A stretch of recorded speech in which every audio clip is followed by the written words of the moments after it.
Tapos di ba may isa kang subject ngayon pa na week 7 to 8? Pwede bang kahit na araling panlipunan? Ha? Na Isa- ESP. Araling panlipunan na ESP. Sige, kung ano gusto. AP pwedeng ESP. Basta may P, okay na yun. ESP, AP, P. Ay, punyata ka! Kaswagder ako, hindi nagulat mo eh. Nababagsak. Bigla na lang mababagsak. Ano yan? May multo? Di po, wala Ako po. may multo dyan sa tabi mo. Bigla Walang na lang internet. Ang internet ka sa kapal, di ba? Kaya Check ka pala, na lang muna. wala. Sa cellphone ka muna. Okay. AP or ESP. Laro na lang ganun eh. Paano ba? Dito sa kabila, subukan ko po dito sa kabila. So, piso-piso lang. Oo, eh dahil ba? Tinatanong ko lang kung nananalo ba eh. Piso, 2 piso, 3 piso, tanong ko lang.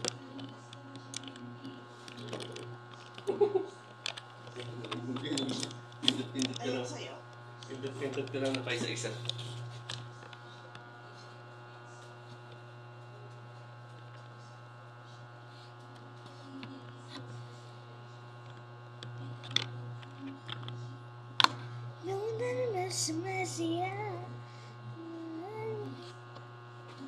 Ayan, may ano. Pa-connect ba sa Google? Sabi.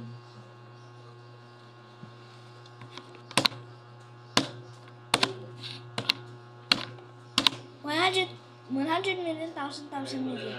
Hindi mo lang nalaman na walang internet. Hindi ka pa na dyan.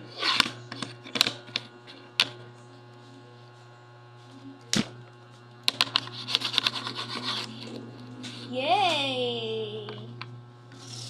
Thank you, Daddy.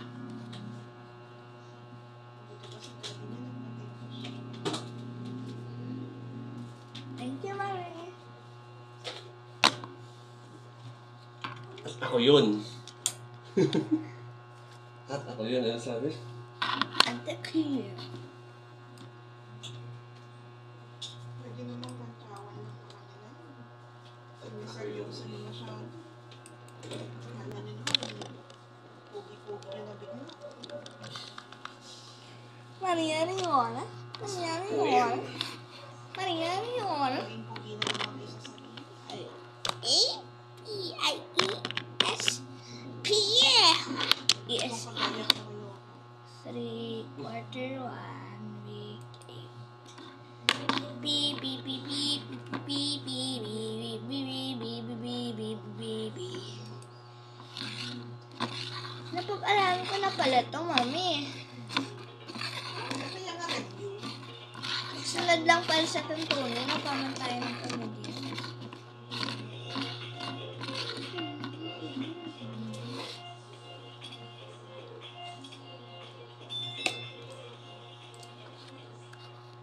Magandang araw mga bata!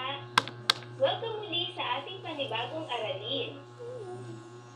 Ako si Teacher Fred, ang inyong guro sa Edukasyon sa Pagpapakatao 3, Quarter 1, Week 5 hanggang Week 8.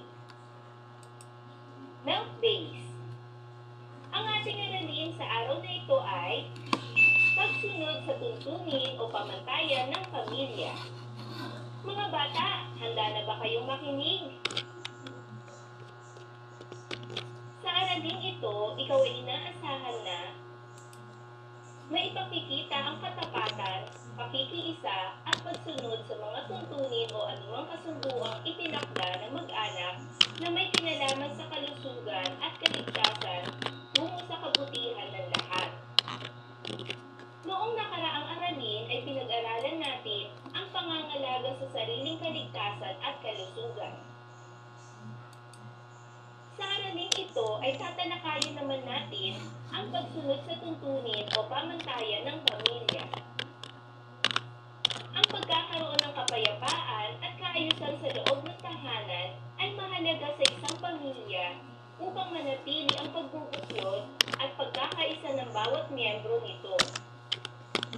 Ang tanging paraan upang magkaroon ng kaayusan at kapayapaan sa loob ng tahanan Opo. ay ang kusang pagsunod ng mga anak sa mga patakaran at tuntunin ng mga Pero yung isang magulang. bata dyan, lagi lahat Dapat ay magaang sa kalooban ng mga anak ang pagsunod sa mga tuntunin at hindi nagre-reklamo. Sumunod kaagad sa mga tuntunin ng magulang. Halimbawa, bilang isang anak ay mahalaga na sinusunod na may pagkukusa ang mga patakaran sa loob ng bahay na kadalasan ay mga gawaing bahay.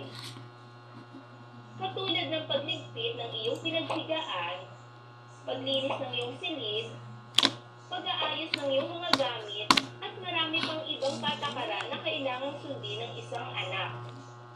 May mga patakaran din ng mga magulang na dapat ay nagpapaalam kung aalis ka ng bahay upang alam nila kung saan ka pupunta at hindi sila mag-aalala. Tandaan na kung susundin ng bawat miyembro ng isang pamilya ang mga patakaran sa loob ng tahanan, tiyak na magdudulot ito ng kapayapaan at kaayusan.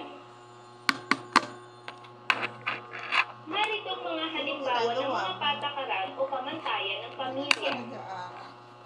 Una, pagsunod sa mga utos ng magulang. Mahalaga ang pagsunod sa utos ng mga Yun naman magulang. pala, hindi yung Dahil dito, pagtutusan. ipinapakita mo na sila ay mahalaga sa iyo. Please po, Ipinapakita wait mo lang rin po, na mahal mo ang please. iyong mga magulang. Yun, nagpapakita kaya ng pagmamahal sa Pangalawa, magulang. paggalang sa iyong magulang sa pamamagitan ng paggamit palagi ng po at opo at Paggalang ng ka sa magagalang na magulang mo. salita. Mahalaga rin na gumamit ng po at opo sa mga nakatatanda, katulad ng ating mga lolo at lola.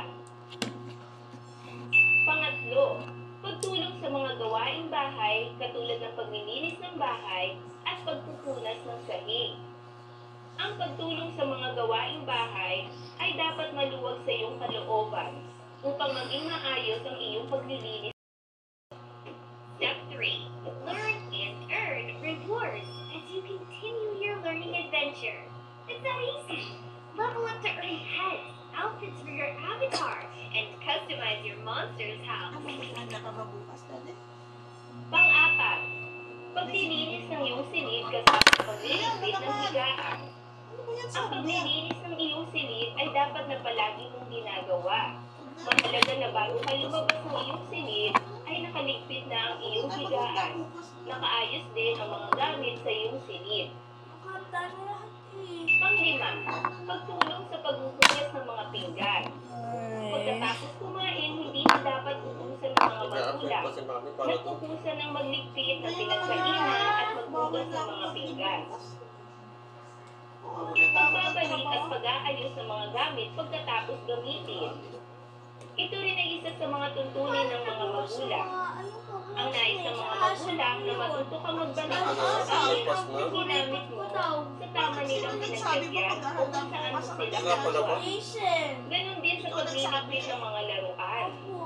Dapat ay marunong ka magligpit ng iyong mga laruan. Bakit kasalanan ko? Eh, birthday ko Pang-pito. naman din. Panonood ng television kapag tapos nang gawin ang takdang Happy aralin. celebration. Ito rin ay isa sa pamantayan ng mga magulang.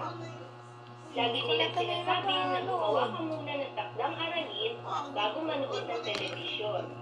Ito ay nararapat sundin ng isang batang tulad mo. Pero mas mahal mo sila. Pangwalo, paggawa muna ng takdang aralin o proyekto bago ang paglalaro ng mga gadgets. Sa panahon ngayon, ang mga bata ay mas inuuna ang paglalaro ng mga gadgets. Nakakalimutan na nila ang paggawa ng kanilang mga takdang aralin o proyekto sa paaralan. Kaya isa sa pamantayan ng mga magulang na gumawa muna ng takdang aralin o proyekto bago maglaro ng gadgets. Minsan pa nga ikukunin nila ang gadgets mo at pagagawin ka ng takdang aralin o proyekto at kapag tapos mo na ito, sa kanila ito ibibigay sa magulang. Ang pagpapaalam sa mga magulang kung ikaw ay aalis ng bahay ay mahalaga upang alam nila kung saan ka pupunta at hindi sila nag-aalala kung wala ka pa sa iyong tahanan. Isa rin sa pamantayan ng mga magulang ay ang pag-uwi ng maaga at hindi nagpapagabi sa daan. Pang-sampu, paghingi ng pahintulot sa iyong magulang at mga kapatid kung nais mong hiramin o hingiin ang kanilang gamit. Isa rin sa pamantayan pamantayan ng mga magulang na humingi ka ng pahintulot kung nais mong gamitin ang gamit ng iyong mga kapatid o ng iyong mga magulang. Mahalaga na ikaw ay nagpapaalam bago mo ito gamitin. Pang-11, paghingi ng paumanhin kapag may nagawang pagkakamali. Isa rin sa pamantayan ng mga magulang ang paghingi ng paumanhin kapag ikaw ay nagkakamali. Matutong mag-sorry kung nakagawa ka ng pagkakamali sa iyong mga kapatid at sa iyong mga magulang. Ngayon naman mga bata ay oras na para sa inyong pagsasanay. Basahin ang mga sunod na pahayag. Lagyan ng masayang mukha.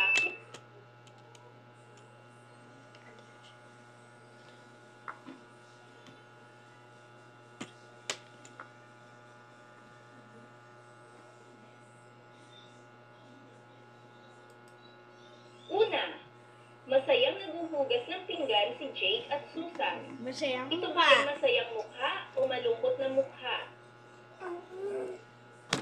Magaling! Masayang mukha. Pangalawa, paulit-ulit ang nanay ni Divine sa pag-uutos sa kanya, ngunit hindi pa rin siya sumusunod. Ito ba ay masayang mukha o malungkot na mukha? Malungkot na mukha. Magaling! Malungkot na mukha. Pangatlo, tumutulong si Angela sa kanyang ate sa paglilinis ng bahay. Ito ba ay masayang mukha o malungkot na mukha? Masayang mukha. Final answer. Magaling! Ito ay masayang mukha. Pang-apat, walang kusa si Nancy na tumulong sa paglilinis ng kanilang silid. Ito ba ay masayang mukha o malungkot na mukha? Malungkot na mukha. For sure. Magaling! Ito ay malungkot na mukha. Panglima, sinusunod ni Jen ang kanyang ina na gumawa muna ng takdang aralin bago manood ng telebisyon. Ito ba ay masayang mukha o malungkot na mukha? Tama. Ay, Magaling! Ito ay masayang. masayang mukha. for sure. Pang-anim, nagpapaalam si Marie sa kanyang mga magulang kung siya ay may pupuntahan. Ito ba ay masayang mukha o malungkot na mukha? Masayang mukha. Magaling! Masayang mukha. Pang-pito, nakaupo lamang si Alvin habang ang kanyang kapatid ay naglilinis ng bahay. Ito ba ay masayang mukha o malungkot na mukha? Malungkot na mukha. For sure. Magaling! Malungkot na mukha. Pangwalo, nagagalit si Milka sa kanyang kapatid kapag inuutusan siya Malungkot na ito. mukha. For Ito sure. ba ay masayang mukha o malungkot na mukha? Malungkot na mukha. Tama, ito ay malungkot na mukha. Pang-siyam, hindi nakakalimutan ni Marco ang paggamit ng magagalang na pananalita tuwing kausap niya ang kanyang mga magulang. Ito ba ay masayang mukha o malungkot na mukha? Masayang mukha. Tama, Masayang mukha ito for ay sure. masayang mukha. Pang-sampu, tumutulong lamang si Renren sa mga gawaing bahay kapag nakikita ng kanyang magulang. Ito ba ay masayang mukha o malungkot na mukha? Malungkot na mukha. For sure. Tama, ito ay malungkot na mukha. Tandaan. Mga bata, tama ba lahat ang inyong mga sagot? Opo. Kung ganon, magaling mga bata. Tandaan. Tandaan, ang batang masunurin ay sumusunod sa mga patakarang itinakda ng kanyang magulang upang mapanatili ang kaayusan sa kanilang tahanan. Tandaan na kung susundin ng bawat miyembro ng isang pamilya ang mga patakaran sa loob ng tahanan, tiyak na magdudulot ito ng kapayapaan at kaayusan. Ano daw? Ayan mga bata, Ang kailangan sa na loob ng ibigay- isang tahanan, magkaroon ng Kaayusan at kapayapaan. Ayan. Paano magkakaroon ng kapayapaan? Isang paraan ang pagsunod sa Utos ng magulang. tuntunin. Kung ano yung tuntunin sa loob ng bahay. Ano yung tuntunin? Halimbawa, ito ang batas. Dito. Kailangan Sunod. ganito. Kailangan ganito. Anong gagawin ng bata? para magkaroon ng kapayapaan. Na, Oo. pagsunod sa utos ng magulang. Walang pagdadabog, no? Alam mo naman pala, yun ang pinag-aaralan niyo, no? So, ibig sabihin, natututunan mo na, ha? Hindi lang marunong